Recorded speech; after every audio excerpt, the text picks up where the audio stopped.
السلام علیکم ورحمۃ اللہ وبرکاتہ۔ ناظرین محترم، آج ہم قرآن پاک کی فضیلت کے بارے میں بات کریں گے۔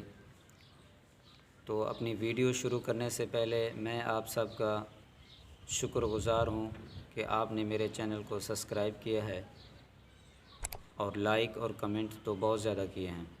اللہ تعالیٰ آپ کو جزائے خیر دے۔ چلتے ہیں ویڈیو کی طرف۔ رسول اللہ صلی اللہ علیہ وسلم کی احادیث مبارکہ ہے اور یہ حدیث بخاری شریف میں ہے۔ رسول اللہ صلی اللہ علیہ وسلم نے فرمایا، قرآن پڑھنے والا اور پڑھانے والا سب سے بہترین انسان ہے۔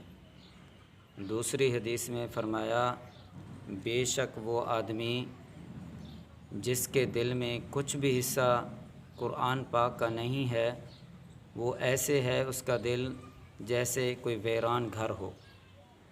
تیسری حدیث میں آتا ہے کہ رسول اللہ صلی اللہ علیہ وسلم نے ارشاد فرمایا، بے شک شیطان اس گھر سے دور بھاگ جاتا ہے جس میں سورہ بقرہ کی تلاوت کی جاتی ہے، جو قرآن پاک کی سب سے پہلی سورت ہے۔